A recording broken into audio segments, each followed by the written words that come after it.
Hi friends, welcome back to my channel only for love. 11ನೇ ಎಪಿಸೋಡ್ನ explain ಮಾಡ್ತಿದ್ದೀನಿ. First time ನನ್ನ ವೀಡಿಯೋಸ್ನ ನೋಡ್ತಿದ್ರೆ ಪ್ಲೀಸ್ ಸಬ್ಸ್ಕ್ರೈಬ್ ಮಾಡಿ, ಸಪೋರ್ಟ್ ಮಾಡಿ, ಲೈಕ್ ಮಾಡಿ, ಶೇರ್ ಮಾಡಿ. ಶಿಯಾನ್ನ ಕೇಳ್ತಾಳೆ, ನೀವು ಬಿಸ್ನೆಸ್ ಟ್ರಿಪ್ಪಲ್ಲಿ ಇದ್ರಲ್ವಾ, ಬರೋದಕ್ಕೆ ಇನ್ನೂ ಸಮಯ ಆಗುತ್ತೆ ಅಂತ ಹೇಳಿದ್ರಿ, ಯಾವಾಗ ಬಂದ್ರಿ? ಆಗ ಶಿಯಾನ್ ಹೇಳ್ತಾನೆ, ನನಗಿಲ್ಲಿ ಇಂಪಾರ್ಟೆಂಟ್ ಕೆಲಸ ಇತ್ತು, ಅದಕ್ಕೆ ಬೇಗ ಬಂದೆ. ಆಗ ಶಿಯಿ, ನಿಮ್ಮ ಜೊತೆ ನಿಮ್ಮ ಅಸಿಸ್ಟೆಂಟ್ ಬಂದಿಲ್ವಾ ಅಂತ ಕೇಳ್ತಾಳೆ. ಆಗ ಶಿಯಾನ್, ನೀನು ನನ್ನ ಅಸಿಸ್ಟೆಂಟ್ನ ಮೀಟ್ ಮಾಡಬೇಕಾ? ಆಗ ಶಿಯಾನ್ ಹತ್ರ ಬಂದು ಕೇಳ್ತಾಳೆ, ನಿಮ್ಗೆ ಜಲಸಿ ಆಗ್ತಿದ್ಯಾ? ಆದ್ರೆ ಶಿಯಾನ್ ಅವ್ರ ಪ್ರಶ್ನೆಗೆ ಯಾವುದೇ ಉತ್ತರ ಕೊಡ್ದಲೆ ಸೈಲೆಂಟ್ ಆಗಿ ನಿಂತಿರ್ತಾನೆ. ಆಗ ಶಿಯಿ ಮಾತಾಡೋದಕ್ಕೆ ಬೇರೆ ಏನು ವಿಷಯ ಇಲ್ಲ, ಅಂದ್ರೆ ನಾನು ಮನೆಗೆ ಹೋಗ್ತೀನಿ ಅಂತ ಹೇಳಿ ಅಲ್ಲಿಂದ ಹೋಗ್ತಿರ್ಬೇಕಾದ್ರೆ ಶಿಯಾನ್ ಅವಳ ಕೈನ ಇಟ್ಕೊಂಡು ಅವಳನ್ನ ಕಾರಲ್ಲಿ ಕೂರಿಸ್ಕೊಂಡು ಕರ್ಕೊಂಡು ಹೋಗ್ತಿರ್ಬೇಕಾದ್ರೆ ಶಿಯಾನ್ನ ಕೇಳ್ತಾಳೆ, ನಾವೀಗ ಎಲ್ಲಿಗೆ ಹೋಗ್ತಿದ್ದೀವಿ? ಆಗ ಶಿಯಾನ್ ಹೇಳ್ತಾನೆ, ನಾವು ಸ್ಟಾರ್ಸ್ ನೋಡೋದಿಕ್ಕೆ ಹೋಗ್ತಿದ್ದೀವಿ. ಆಗ ಶಿಯಿ, ನಾನೇನನ್ನು ಕೂಡ ಪ್ರಿಪೇರ್ ಮಾಡ್ಕೊಂಡಿಲ್ಲ.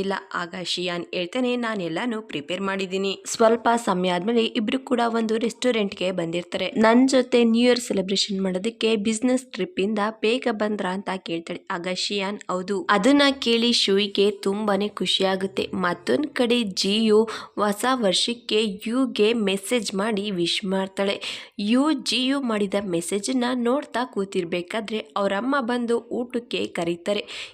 ಜಿಯುಗೆ ರಿಪ್ಲೈ ಮಾಡ್ದಲೆ ಅಲ್ಲಿಂದ ಹೊರಟೋಗ್ತಾನೆ. ಮತ್ತೊಂದ್ ಕಡೆ ಶಿಯಾನ್ ಇಬ್ರು ಕೂಡ ಡಿನ್ನರ್ ನ ಎಂಜಾಯ್ ಮಾಡ್ತಿರ್ತಾರೆ. ಅಲ್ಲಿಗೆ ಮ್ಯಾನೇಜರ್ ಬಂದು ಡಿನ್ನರ್ ಕಂಪ್ಲೀಟ್ ಆಗ್ತಿದ್ದಾಗೆ ಟೆರೆಸ್ ಬನ್ನಿ, ಸ್ಟಾರ್ಸ್ ನೋಡಬಹುದು ಅಂತ ಹೇಳ್ತಾರೆ. ಈ ಸ್ಟಾರ್ಸ್ ನೋಡೋದಕ್ಕೆ ತುಂಬಾನೇ ಎಕ್ಸೈಟ್ ಆಗಿರ್ತಾಳೆ. ಇಬ್ರು ಕೂಡ ಸ್ಟಾರ್ಸ್ ನೋಡೋದಕ್ಕೆ ಹೊರ್ಗಡೆ ಬರ್ತಿದ್ದಾಗೆ ಶಿಯಿಗೆ ಅಲ್ಲಿ ತುಂಬಾನೇ ಚಳಿ ಆಗ್ತಿರುತ್ತೆ. ಶಿಯಾನ್ ಅದನ್ನ ನೋಡಿ ಅವನ್ ಕೋಟ್ ಇಂದ ಅವಳನ್ನ ಕವರ್ ಮಾಡ್ಕೋತಾನೆ. ಆಗಳು ಸ್ಟಾರ್ಸ್ ನ ಶಿಯಾನ್ಗೆ ತೋರಿಸ್ತಾ ಕೇಳ್ತಾಳೆ, ಅಬ್ರಾಡ್ ನಲ್ಲಿ ಡೈಲಿ ನೀವು ಸ್ಟಾರ್ಸ್ ನೋಡ್ತಿದ್ರ ಅಂತ ಕೇಳ್ತಾಳೆ. ಆಗ ಶಿಯಾನ್, ಆದ್ರೆ ಇವತ್ತು ನೋಡೋದಕ್ಕೆ ತುಂಬಾ ಖುಷಿ ಆಗ್ತಿದೆ ಅಂತ ಹೇಳ್ತಾನೆ. ಅವ್ನ ಮಾತ್ ಕೇಳಿ ಶಿಯಿ ನಗ್ತಿರ್ತಾಳೆ.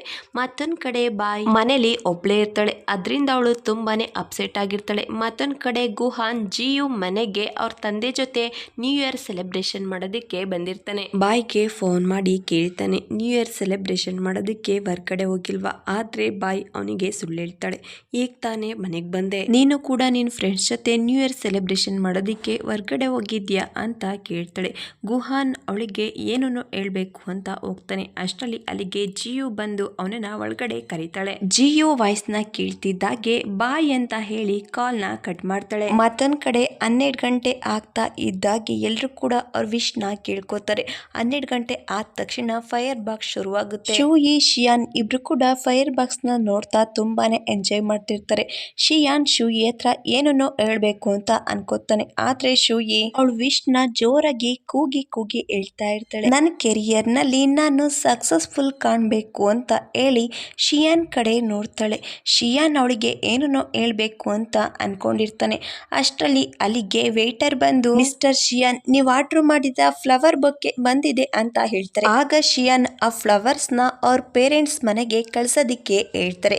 ಶಿಯಿಗೆ ಅವನ್ ಮಾತ್ ಕೇಳಿ ವಿಚಿತ್ರ ಅನ್ಸುತ್ತೆ. ಅವನನ್ನ ಕೇಳ್ತಾಳೆ, ನಿಮ್ ಸಿಸ್ಟರ್ಗೆ ಕೊಡೋದಿಕ್ಕೆ ಫ್ಲವರ್ ನ ಆರ್ಡರ್ ಮಾಡಿದ್ರಾ? ಆಗ ಶಿಯಾನ್ ಹೇಳ್ತಾನೆ, ಹೌದು, ನಮ್ ಸಿಸ್ಟರ್ಗೆ ಗುಲಾಬಿ ಹೂವು ಅಂದ್ರೆ ತುಂಬಾ ಇಷ್ಟ. ಆಗ ಶಿಯಿಗೆ ರಿಗ್ರೆಟ್ ಫೀಲ್ ಆಗುತ್ತೆ. ಶಿಯಾನ್ ನನ್ ಜೊತೆ ಇರ್ಬೇಕಾದ್ರೆ ನಾನು ನನ್ ಫ್ಯೂಚರ್ ಬಗ್ಗೆ ವಿಶ್ ಕೇಳ್ಕೊತಿದ್ದೀನಲ್ಲ ಅಂತ ಯೋಚನೆ ಮಾಡ್ತಾ ಶಿಯಾನ್ ನ ಕೇಳ್ತಾಳೆ, ನೀವೇನ್ ವಿಶ್ ಕೇಳ್ಕೊಂಡ್ರಿ? ಆಗ ಶಿಯಾನ್ ಹೇಳ್ತಾನೆ, ನೀನು ಡಿಜಿಟಲ್ ಮ್ಯಾಗಝೀನ್ ನಲ್ಲಿ ಕೆಲಸ ಮಾಡೋ ಹಾಗೆ ಆಗ್ಲಿ ಅಂತ. ಆಗ ಶಿಯಿ ನನ್ಗಾಗಿ ವಿಶ್ ಕೇಳ್ಕೊಂಡಿದ್ದಕ್ಕೆ ಥ್ಯಾಂಕ್ಸ್ ಅಂತ ಹೇಳಿ ಇಬ್ರು ಕೂಡ ಅಪ್ಸೆಟ್ ಆಗಿ ಕಾಣಿಸ್ಕೋತಾರೆ. ಶಿಯಾನ್ ಕೈಲಿ ಒಂದು ಕಾರ್ಡ್ ಕೂಡ ಇರುತ್ತೆ, ಅದನ್ನ ಶಿಯಿಗೆ ಕೊಡೋದಿಕ್ಕೆ ಅಂತ ಇಟ್ಕೊಂಡಿರ್ತಾನೆ. ಮತ್ತೊಂದ್ ಕಡೆ ಗುಹಾನ್ ಬಾಯ್ಗೆ ನ್ಯೂ ಇಯರ್ ಮೆಸೇಜ್ ನ ಕಳ್ಸಿರ್ತಾನೆ. ಆದ್ರೆ ಬಾಯ್ ತುಂಬಾನೇ ಅಪ್ಸೆಟ್ ಆಗಿರೋದ್ರಿಂದ ಅವನಿಗೆ ಯಾವುದೇ ರಿಪ್ಲೈ ಕೂಡ ಮಾಡೋದಿಲ್ಲ. ಮತ್ತೊಂದ್ ಕಡೆ ಜಿಯು ಮನೆ ಹತ್ರ ಫೈರ್ ಬಾಕ್ಸ್ ನ ಎಂಜಾಯ್ ಮಾಡ್ತಾ ಯುಗೆ ಮೆಸೇಜ್ ಮಾಡ್ತಾಳೆ, ನೆಕ್ಸ್ಟ್ ಟೈಮ್ ಜೊತೆಲಿ ನಾವಿಬ್ರು ಫೈರ್ ಬಾಕ್ಸ್ ನ ಎಂಜಾಯ್ ಮಾಡಬಹುದಲ್ವಾ? ಆಗ ಪ್ರೊಫೆಸರ್ ಜಿಯು ಮೆಸೇಜಿಗೆ ಕ್ವಶನ್ ಮಾರ್ಕ್ ರಿಪ್ಲೈ ಮಾಡ್ತಾನೆ. ಆಗ ಜಿಯು ಹೇಳ್ತಾಳೆ, ನನ್ ಮಾತಿನ ಅರ್ಥ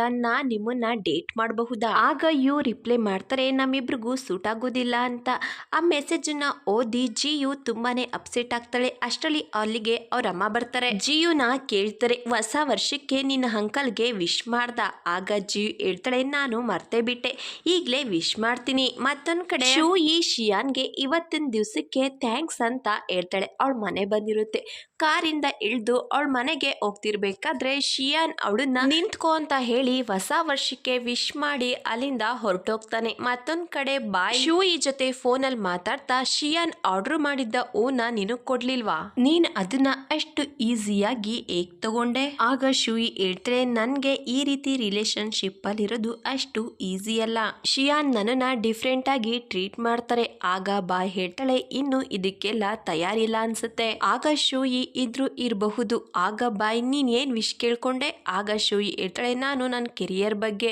ಆಗ ಬಾಯ್ ಶೂಯಿಗೆ ಬೈತಾಳೆ, ನೀನು ಶಿಯಾನ್ ಜೊತೆ ಇದ್ದಾಗ ನೀನು ನಿನ್ ಕೆರಿಯರ್ ಬಗ್ಗೆ ಕೇಳ್ಕೊಳ್ಳೋದಿಕ್ಕೆ ಹೇಗ್ ಸಾಧ್ಯ? ಮತ್ತೊಂದ್ ಕಡೆ ಜಿಯು ಫೋನ್ ನೋಡ್ತಾ ಕೂತಿರ್ತಾಳೆ. ಶಿಯಾನ್ ಕೇಳ್ತಾಳೆ, ನೀವು ಎಲ್ಲೋಗ್ತಿದ್ದೀರಾ? ಆಗ ಶಿಯಾನ್ ಹೇಳ್ತಾನೆ, ಬೇಗ ರೆಡಿಯಾಗು, ನಾವು ಹಾರ್ಸ್ ರೈಡಿಂಗ್ ಹೋಗೋಣ. ಆಗ ಜಿ ಹೇಳ್ತಾಳೆ, ನಾನು ಎಲ್ಲೂ ಬರೋದಿಲ್ಲ. ಮತ್ತೊಂದ್ ಕಡೆ ಶೂಯಿ ಬಾಯ್ ಇಬ್ರು ಕೂಡ ಹಾರ್ಸ್ ರೈಡಿಂಗ್ ಅಂತ ಬಂದಿರ್ತಾರೆ.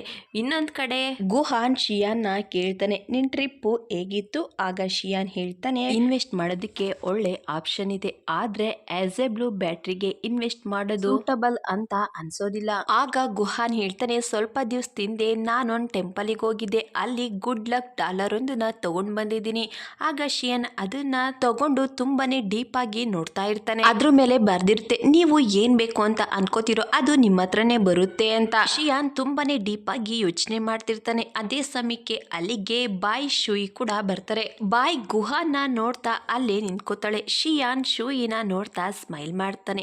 ಅವನ ಕೈಲಿದ್ದ ಲಾಕೆಟ್ ನ ನೋಡ್ತಾನೆ. ಯಾಕಂದ್ರೆ ಅವನು ಶೂಯಿ ಅವನ ಹತ್ರ ಬರ್ಬೇಕು ಅಂತ ಅದೇ ವಿಶ್ ನ ಬೇಡ್ಕೊಂಡಿರ್ತಾನೆ. ಅವನ್ ವಿಶ್ ಪೂರ್ತಿಯಾಗಿರುತ್ತೆ. ಗುಹಾನ್ ಶೂಯಿ ಬಾಯ್ ಇಬ್ರು ಅಲ್ಲಿ ನೋಡಿ ತುಂಬಾನೇ ಸರ್ಪ್ರೈಸ್ ಆಗಿರ್ತಾನೆ. ಶೂಯಿ ಹೇಳ್ತಾನೆ, ನಾವಿಬ್ರು ಸುಮ್ನೆ ಇಲ್ಲಿಗೆ ಬಂದು, ಆದ್ರೆ ನೀವಿಬ್ರು ಇಲ್ಲಿ ಇರ್ತೀರಾ ಅಂತ ನಮ್ಗೆ ಗೊತ್ತಿರ್ಲಿಲ್ಲ, ನಾವು ವಾಪಸ್ ಹೋಗ್ತೀವಿ ಅಂತ ಹೇಳ್ತಾಳೆ. ಆಗ ಗುಹಾನ್ ಹೇಳ್ತಾಳೆ, ಅದ್ರ ಅವಶ್ಯಕತೆ ಇಲ್ಲ, ಈ ರೇಸ್ ಕೋರ್ಸ್ ತುಂಬಾನೇ ದೊಡ್ಡದಾಗಿದೆ, ಇಲ್ಲಿ ಯಾರು ಕೂಡ ಯಾರನ್ನು ಡಿಸ್ಟರ್ಬ್ ಮಾಡೋದಿಲ್ಲ ಅಂತ ಹೇಳಿ ಗುಹಾನ್ ಬಾಯ್ಗೆ ಹೇಳ್ತಾನೆ, ನೀನು ಮೊದಲನೇ ಸಾರಿ ಇಲ್ಲಿಗೆ ಬಂದಿದ್ಯಾ, ನಾನು ರೇಸ್ ಕೋರ್ಸ್ ನ ನಿನ್ಗೆ ತೋರಿಸ್ತೀನಿ. ಆಗ ಬಾಯ್ ಗುಹಾನ್ ಜೊತೆ ಅಲ್ಲಿಂದ ಹೋಗ್ತಾಳೆ. ಮಿಸ್ ಈ ಕೂಡ ಅಂಕಲ್ ಗಾನ್ ಜೊತೆ ರೇಸ್ ಕೋರ್ಸ್ ಹತ್ರ ಬಂದಿರ್ತಾರೆ. ಅಲ್ಲಿ ಶೂಯಿನ ನೋಡಿ ಅಲ್ಲೇ ನಿಂತ್ಕೋತಾರೆ. ಅಂಕಲ್ ಗಾನ್ ಹೇಳ್ತಾರೆ, ಗುಹಾನ್ ಅವನ್ ಫ್ರೆಂಡ್ಸ್ ಜೊತೆ ಎಲ್ಲಿಗೆ ಬಂದಿದ್ದಾನೆ, ನಾವ್ ಹೋಗಿ ಅವರಿಗೆ ಹೇಳ್ಬೇಕು. ಮಿಸ್ ಈ ಕೂಡ ಮಾತಾಡಿಸ್ಬೇಕು ಅಂತ ಅನ್ಕೋತಾರೆ. ಆದ್ರೆ ಶೂಯಿ ಇರೋದನ್ನ ನೋಡಿ ನಾವ್ ಅವರಿಗೆ ಡಿಸ್ಟರ್ಬ್ ಮಾಡೋದು ಬೇಡ. ಆಗ ಅಂಕಲ್ ಗಾನ್, ನೀನು ಸರಿಯಾಗಿ ಹೇಳ್ದೆ ಅಂತ ಹೇಳ್ತಾರೆ. ಮತ್ತೊಂದ್ ಕಡೆ ಗುಹಾನ್ ಬಾಯ್ನ ಕರ್ಕೊಂಡು ಹೋಗ್ತಿದ್ರೆ ಶೂಯಿ ಕೂಡ ಅವಳ ಹಿಂದೆಲೆ ಹೋಗ್ತಾಳೆ. ಶಿಯಾನ್ ಅಲ್ಲೇ ಕೂತಿರ್ತಾನೆ. ಗುಹಾನ್ ಹೇಳ್ತಾನೆ, ರೈಡ್ ಮಾಡೋದಕ್ಕೆ ಆರ್ಸ್ ಕರ್ಕೊಂಡ್ ಬರ್ತೀನಿ. ಮತ್ತೊಂದ್ ಕಡೆ ಶಿಯಾನ್ ಇವರು ಏನ್ ಮಾಡ್ತಿದ್ದಾರೆ ಅಂತ ಯೋಚನೆ ಮಾಡ್ತಿರ್ತಾನೆ. ಗುಹಾನ್ ಆರ್ಸ್ ನ ಕರ್ಕೊಂಡ್ ಬಂದು ಬಾಯ್ಗೆ ಹೇಳ್ತಾನೆ, ಇದು ನನ್ನ ಚಿಕ್ಕ ವಯಸ್ಸಿಂದಲೂ ಫೇವ್ರೇಟ್, ನಾನ್ ನಿನ್ಗಾಗಿ ಕರ್ಕೊಂಡ್ ಬಂದಿದ್ದೀನಿ, ನೀವಿಬ್ರು ಮೊದ್ಲೋಗಿ ಡ್ರೆಸ್ ನ ಚೇಂಜ್ ಮಾಡ್ಕೊಂಡ್ ಬನ್ನಿ ಅಂತ ಹೇಳ್ತಾನೆ. ಅಲ್ಲಿಗೆ ಶಿಯಾನ್ ಬಂದು ಶೂಯಿನ ಕೇಳ್ತಾನೆ, ನೀನು ಇಲ್ಲೇನ್ ಮಾಡ್ತಿದ್ಯಾ? ಆಗ ಶೂಯಿ ಹೇಳ್ತಾಳೆ, ಈ ರೇಸ್ ಕೋರ್ಸು ನಿಮ್ದಲ್ಲ ಅಲ್ವಾ? ಆಗ ಶಿಯಾನ್ ಹೇಳ್ತಾನೆ, ಇದು ನಂದಾಗಿದ್ರೆ ನಿನ್ನ ಇಲ್ಲಿಗೆ ಬರೋದಿಕ್ಕೂ ಕೂಡ ಬಿಡ್ತಾ ಇರ್ಲಿಲ್ಲ. ಆಗ ಗುಹಾನ್ ಹೇಳ್ತಾನೆ, ನಿಮ್ಮಿಬ್ರು ಮಾತ್ ಕೇಳ್ತಾ ಇದ್ರೆ ಫನ್ನಿ ಅನ್ನಿಸ್ತಾ ಇದ್ದೆ, ಶೂಯಿ ಬಾಯ್ಗೆ ಫ್ರೆಂಡ್ ಆದ್ಮೇಲೆ ನನಗೂ ಕೂಡ ಫ್ರೆಂಡೇ, ನಿಮ್ಮಿಬ್ರಿಗೂ ಡ್ರೆಸ್ಸಿಂಗ್ ರೂಮ್ ನ ತೋರಿಸ್ತೀನಿ ಅಂತ ಹೇಳ್ತಾನೆ. ಶೂಯಿ ಶಿಯಾನ್ ಇಗ್ನೋರ್ ಮಾಡ್ತಾ ಅಲ್ಲಿಂದ ಹೊರಟೋಗ್ತಾಳೆ. ಬಾಯ್ ಶೂಯಿನ ಕೇಳ್ತಾಳೆ, ಶಿಯಾನ್ ಜೊತೆ ನೀನು ಹೇಗ್ ನಡ್ಕೊಂಡೆ? ಆಗ ಶೂಯಿ ಹೇಳ್ತಾಳೆ, ನನ್ಗೂ ಕೂಡ ಅದು ಅರ್ಥ ಆಗ್ತಿಲ್ಲ. ಆಗ ಬಾಯ್ ಹೇಳ್ತಾಳೆ, ಶಿಯಾನ್ ನಿನ್ನ ತುಂಬಾನೇ ಕೇರ್ ಮಾಡ್ತಾನೆ. ಶಿಯಾನ್ ನಿಂತ್ಕೊಂಡು ಇವರಿಬ್ರು ಮಾತನ್ನು ಕೇಳಿಸ್ಕೊಳ್ಳೋದಿಕ್ಕೆ ಟ್ರೈ ಮಾಡ್ತಾ ಇರ್ತಾನೆ. ಡ್ರೆಸ್ಸಿಂಗ್ ರೂಮ್ ಹತ್ರ ಬರ್ತಾನೆ. ಅಲ್ಲಿ ಶೂಯಿ ಬಾಯ್ ಇಬ್ರು ಕೂಡ ಶಿಯಾನ್ ಬಗ್ಗೆನೇ ಮಾತಾಡ್ತಾ ಇರ್ತಾರೆ. ಶಿಯಾನ್ ಅಲ್ಲೇ ನಿಂತ್ಕೊಂಡು ಅವ್ರ ಮಾತನ್ನ ಕೇಳಿಸ್ಕೊತಾನೆ. ಸ್ವಲ್ಪ ಸಮಯ ಆದ್ಮೇಲೆ ಗುಹಾನ್ ಬಾಯ್ನ ಕರೆಯೋದಿಕ್ಕೆ ಅಂತ ಅಲ್ಲಿಗೆ ಬರ್ತಾನೆ. ಬಾಯ್ಗೆ ಗೊತ್ತಾಗುತ್ತೆ ಶಿಯಾನ್ ನಿಂತ್ಕೊಂಡು ಅವ್ರ ಮಾತನ್ನ ಕೇಳಿಸ್ಕೊತಿದ್ದಾನೆ ಅಂತ. ಬಾಯ್ಗೆ ಬಾಗ್ಲು ಕ್ಲೋಸ್ ಮಾಡ್ದಾಗೆ ಸೌಂಡ್ ಕೇಳಿಸುತ್ತೆ. ಶೂಯಿನ ಕೇಳ್ತಾಳೆ, ನಾನು ಶಿಯಾನ್ಗೋಗಿ ಎಲ್ಲ ವಿಷಯನೂ ಕ್ಲಿಯರ್ ಮಾಡ್ತೀನಿ, ನಾನು ತಮಾಷೆ ಮಾಡ್ತಿದ್ದೆ ಅಂತ ಹೇಳ್ತೀನಿ.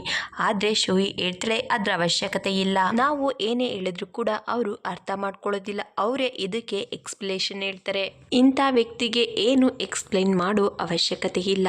ಆಗ ಬಾಯ್ ಹೇಳ್ತಾಳೆ, ಈಗಾದ್ರೆ ನೀನ್ ರಿಲೇಶನ್ಶಿಪ್ ನ ಹೇಗ್ ಮುಂದುವರಿಸ್ತೀಯಾ? ಆಗ ಶೂಯಿ ಹೇಳ್ತಾಳೆ, ನಾವಿಬ್ರು ಮೀಟಾಗಿ ಸ್ವಲ್ಪ ದಿವಸನೇ ಆಗಿದೆ, ನಾನ್ ಸರಿಯಾಗಿ ಇನ್ನೂ ಕೂಡ ಅವರನ್ನ ಅರ್ಥ ಮಾಡ್ಕೊಂಡಿಲ್ಲ. ಬಾಯ್ ಕರ್ಟನ್ ಸೈಡ್ ಸರ್ಸೋದಿಕ್ಕೆ ಅಂತ ಬರ್ತಾಳೆ. ಹೊರಗಡೆ ಶಿಯಾನ್ ನಿಂತಿರ್ತಾನೆ. ಅವನನ್ನ ನೋಡಿ ಏನನ್ನೋ ಹೇಳ್ಬೇಕು ಅಂತ ಅನ್ಕೋತಾಳೆ. ಶಿಯಾನ್ ಏನನ್ನೋ ಮಾತಾಡ್ಬೇಡ ಅಂತ ಸನ್ನೆ ಮಾಡ್ತಾನೆ. ಬಾಯ್ ಅಲ್ಲಿಂದ ಹೊರಗಡೆ ಬರ್ತಾಳೆ. ಗುಹಾ ನಿಂತಿರ್ತಾನೆ. ನಿನ್ಗೆ ನನ್ನ ಸಹಾಯ ಬೇಕಾದ್ರೆ ಕೇಳ್ಬೇಕಲ್ವಾ ಅಂತ ಹೇಳಿ ಅವಳು ಹಾಕೊಂಡಿದ್ದಂತ ಟೈನ ಸರಿ ಮಾಡ್ತಾನೆ. ಮತ್ತೊಂದ್ ಕಡೆ ಶೂಯಿ ಬೆಲ್ಟ್ ಹಾಕೋತಿರ್ತಾಳೆ. ಅಲ್ಲಿಗೆ ಶಿಯಾನ್ ಬಂದು ಅವಳಿಗೆ ಬೆಲ್ಟ್ ಹಾಕಿ ಹಗ್ ಮಾಡ್ಕೊಂಡು ಹೇಳ್ತಾನೆ, ನೀನು ಮಾರ್ನಿಂಗ್ ನನಗೆ ಮೆಸೇಜ್ ಮಾಡಿ ಹೇಳ್ದೆ ಸ್ಟ್ರೇಂಜರ್ಸ್ ತರ ನಾನು ಕಾಣಿಸ್ತಿದ್ದೀನ. ಶೂಯಿ ಅವನ್ ಮಾತ್ ಕೇಳಿ ಶಾಕ್ ಆಗ್ತಾಳೆ. ಶಿಯಾನ್ ನನ್ನ ಪ್ರಶ್ನೆಗೆ ಉತ್ತರ ಕೊಡೋದಿಲ್ವಾ, ಆದ್ರೆ ಶೂಯಿ ಮಾತ್ರ ಅವನ್ ಮುಖನ ನೋಡ್ತಿರ್ತಾಳೆ. ಆಗ ಶಿಯಾನ್ ಅಲ್ಲಿಂದ ಹೊರಟು ಹೋಗ್ತಾನೆ. ಬಾಯ್ ಗುಹಾನ್ ಇಬ್ರು ಕೂಡ ರೈಡ್ ಮಾಡ್ತಿರ್ಬೇಕಾದ್ರೆ ಬಾಯ್ ಗುಹಾನ್ ನ ಕೇಳ್ತಾಳೆ, ನಿನ್ಗೆ ಯಾಕೆ ರೈಡಿಂಗ್ ಅಂದ್ರೆ ಅಷ್ಟೊಂದು ಇಷ್ಟ? ನನಗೆ ಚಿಕ್ಕ ವಯಸ್ಸಿಂದಲೂ ರೈಡಿಂಗ್ ಅಂದ್ರೆ ತುಂಬಾ ಇಷ್ಟ, ನಾನು ಇಲ್ಲಿಗೆ ಬಂದು ರೈಡ್ ಮಾಡ್ತೀನಿ. ಆಗ ಬಾಯ್ ಹೇಳ್ತಾಳೆ, ನನ್ಗೂ ಕೂಡ ಆರ್ಸ್ ರೈಡ್ ಮಾಡೋದು ಅಂದ್ರೆ ತುಂಬಾ ಇಷ್ಟ. ಆಗ ಗುಹಾನ್ ಹೇಳ್ತಾನೆ, ನಿನ್ ಮನ್ಸಿಗೆ ಯಾವಾಗ ಇಲ್ಲಿಗೆ ಬರ್ಬೇಕು ಅಂತ ಅನ್ಸುತ್ತೋ ಅವಾಗ ಬಂದು ರೈಡ್ ಮಾಡಬಹುದು. ಮತ್ತೊಂದ್ ಕಡೆ ಶೂಯಿ ರೆಡಿಯಾಗಿ ಬರ್ತಾಳೆ. ಶಿಯಾನ್ ಅವಳ ಹತ್ರ ಆರ್ಸ್ ನ ಇಟ್ಕೊಂಡ್ ಬರ್ತಾನೆ. ಶೂಯಿಗೆ ಆಗ ಮೊದಲನೇ ಸಾರಿ ರೈಡ್ ಮಾಡಿದ್ದು ನೆನಪಾಗುತ್ತೆ. ಶಿಯಾನ್ ಶೂಯಿಗೆ ಆರ್ಸ್ ಮೇಲೆ ಕೂತ್ಕೊಳ್ಳೋದಿಕ್ಕೆ ಹೇಳ್ತಾನೆ. ಆಗ ಶೂಯಿ ನಾನಿಲ್ಲಿಗೆ ಬರೀ ನೋಡೋದಿಕ್ ಬಂದೆ ಅಷ್ಟೇ. ಆಗ ಶಿಯಾನ್ ಹೇಳ್ತಾನೆ, ನೀನೇ ಕೂತ್ಕೋತೀಯ ಅಥವಾ ನಾನೇ ಕೂರಿಸ್ಬೇಕ? ಆಗ ಶೂಯಿ ಚಾಯ್ಸ್ ಕೊಡೋ ಅವಶ್ಯಕತೆ ಇಲ್ಲ, ನಾನೇ ಕೂತ್ಕೋತೀನಿ ಅಂತ ಹೇಳಿ ಅವಳೆ ಆರ್ಸ್ ಮೇಲೆ ಹತ್ತು ಕೂತ್ಕೋತಾಳೆ. ಶಿಯಾನ್ ತುಂಬಾನೇ ನಿಧಾನವಾಗಿ ಆರ್ಸ್ ನ ರೈಡ್ ಮಾಡ್ತಿರ್ತಾನೆ. ಶೂಯಿಗೆ ಅನ್ಕಂಫರ್ಟಬಲ್ ಫೀಲ್ ಆಗ್ತಿರುತ್ತೆ, ಯಾಕಂದ್ರೆ ತುಂಬಾ ಸಮಯದಿಂದ ಶಿಯಾನ್ ಶೂಯಿ ಜೊತೆ ಮಾತಾಡ್ತಿರಲ್ಲ. ಮತ್ತೊಂದ್ ಕಡೆ ರೈಡ್ ಮಾಡ್ತಾ ಆಗ್ಲೇ ಸಂಜೆ ಆಗಿರುತ್ತೆ. ಗುಹಾನ್ ಬಾಯ್ ಇಬ್ರು ಕೂಡ ಸನ್ಸೆಟ್ ಎಂಜಾಯ್ ಮಾಡ್ತಿರ್ತಾರೆ. ಮತ್ತೊಂದ್ ಕಡೆ ಶೂಯಿ ಶಿಯಾನ್ ಕೂತಿರ್ತಾರೆ. ಶೂಯಿ ಹೇಳ್ತಾಳೆ, ಇವತ್ತಿನ ರೈಡ್ ತುಂಬಾನೇ ಚೆನ್ನಾಗಿತ್ತು, ನನ್ ಮೊದಲನೇ ಎಕ್ಸ್ಪೀರಿಯನ್ಸ್ ಗಿಂತ ಇದು ಪರವಾಗಿಲ್ಲ. ಆಗ ಶಿಯಾನ್ ಹೇಳ್ತಾನೆ, ನನ್ಗೆ ಆಗ ಅನ್ಸಿದ್ದು ನೀ ನನ್ನ ಇಂಟರ್ವ್ಯೂ ಮಾಡೋದಕ್ಕೆ ನನ್ನಿಂದೆ ಸುತ್ತಾ ಇದೆಯಾ ಅಂತ, ಅದರಿಂದ ತಪ್ಪಿಸ್ಕೊಳ್ಳೋದಕ್ಕೆ ಆ ರೀತಿ ಮಾಡಿದೆ. ಆಗ ಶೂಯಿ ಹೇಳ್ತಾಳೆ, ನಾನ್ ನಿಮ್ಮಿಂದೆ ಸುತ್ತಿದ್ದು ನಿಜ, ಯಾಕಂದ್ರೆ ಆ ಇಂಟರ್ವ್ಯೂ ನನಗೆ ತುಂಬಾನೇ ಮುಖ್ಯ ಆಗಿತ್ತು ಅಂತ ಹೇಳ್ತಾಳೆ. Thank you for watching.